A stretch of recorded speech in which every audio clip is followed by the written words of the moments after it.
June 7, 1992. Springfield, Missouri. 3 women vanish from their own home. No forced entry, no struggle, no goodbye, just gone. In a quiet neighborhood, 3 lives erased overnight. If 3 women can disappear without a trace in their own home, what does that mean for the rest of us? Welcome back to Unsolved Mysteries with E, the channel where we dive into chilling disappearances and cases that defy explanation. Grab your flashlight and maybe keep the lights on, because tonight we're stepping into one of the most baffling mysteries in American true crime: the disappearance of the Springfield Three on the morning of June 8, 1992.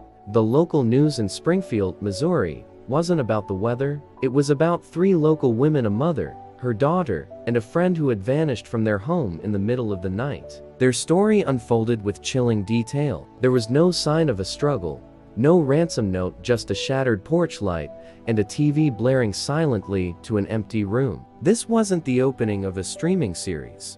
This was a terrifying reality. For over 3 decades, families have been trapped in uncertainty, and a community has been haunted by one question: where did they go? Tonight, we delve into the final hours of Sherrill Levitt, her daughter Suzanne Streeter, and Suzanne's best friend, Stacy McCall. Together, they are known as the Springfield Three. This story is a labyrinth of baffling clues and frustrating missteps. Let's walk through the timeline, the unforgivable errors, and the enduring whispers that have kept this case unsolved for more than 30 years. June 6, 1992. Was graduation day at Kickapoo High School. Among the graduates were Stacy McCall and Suzanne Streeter, both 18, their lives full of promise. That night, they bounced between graduation parties. Friends described them as being in high spirits, excited about the future. The original plan was to stay at a friend's house in Branson, but as the night wore on, they made a fateful, last-minute decision to crash at Suzanne's mom's house at 1717 East Delmer Street instead. They were last seen driving away from the final party around 2:15 a.m. on June 7th. Waiting at home was Suzanne's mother, 47-year-old Sherrill Levitt, a beloved hairstylist. She'd spoken to a friend on the phone around 11:15 p.m. Her conversation normal, with no hint of distress. At some point after the girls arrived, the quiet street went silent, and the 3 women were gone. The next morning, around 9 a.m., Stacy's friend Janelle Kirby and her boyfriend arrived at the Delmer Street house. They planned to go to a water park with Stacy and Suzanne. As Janelle approached the house, she noticed the glass globe from the porch light was shattered on the ground. She knocked, but no one answered, though she could hear the family dog, Cinnamon, barking inside.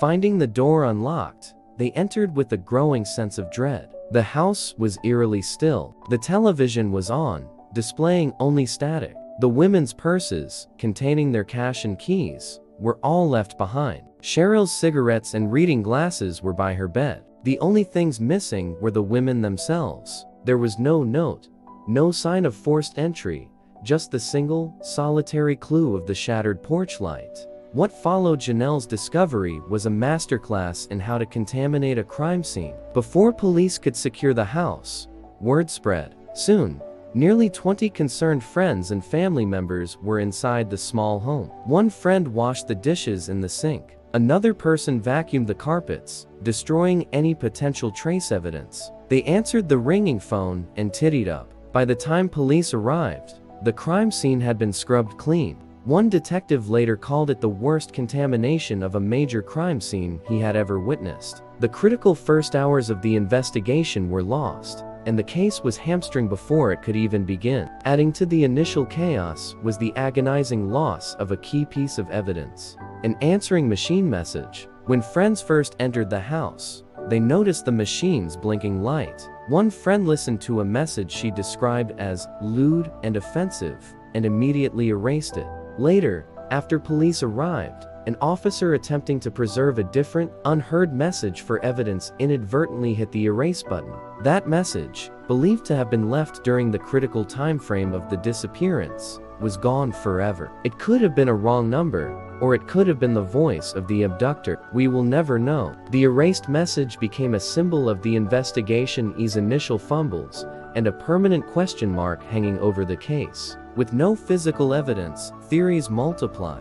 The first focused on the women's inner circles. Could Sherrill, a popular beautician, have had an obsessive client? Investigators found no one with a credible motive. Attention then shifted to Suzanne Streeter's volatile ex-boyfriend, who had recently vandalized her property. He had an alibi and passed a polygraph test, leading that theory to a dead end. This left the most terrifying possibility, a random crime of opportunity. Investigators considered that a transient predator, passing through Springfield on one of the major intersecting highways, might have seen the unlocked door as an invitation, abducting the women and vanishing before sunrise. Months later, a disturbing name surfaced: Robert Craig Cox. A convicted robber and kidnapper, Cox was living in Springfield at the time. He made chilling boasts to acquaintances, claiming he knew the women had been murdered and that their bodies would never be found because they were buried all over Missouri. Cox gave police a flimsy alibi for the night of the disappearance,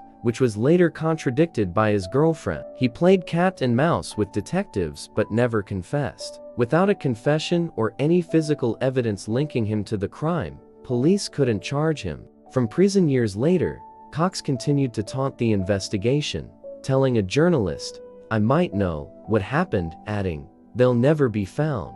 This is a heavy story, and the weight of these unanswered questions has pressed on a community for decades. If this case is sparking questions in your own mind, please hit that subscribe button to help keep stories like this in the public eye. More importantly, if you lived in or around Springfield, Missouri, in June of 1992, please think back. Did you see something odd? A strange van? An overheard conversation?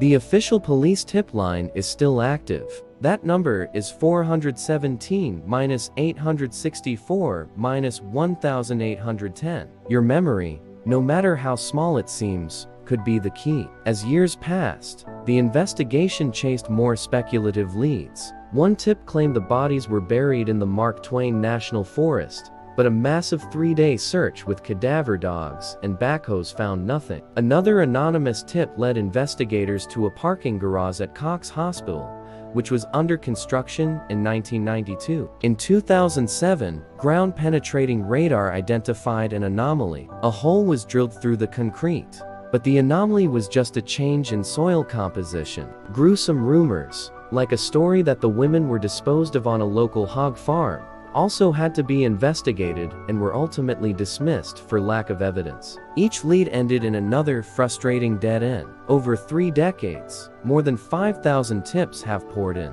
Early on, there were frequent but false sightings. As years passed, tips from psychics became more common. The development of the CODIS DNA database brought new hope.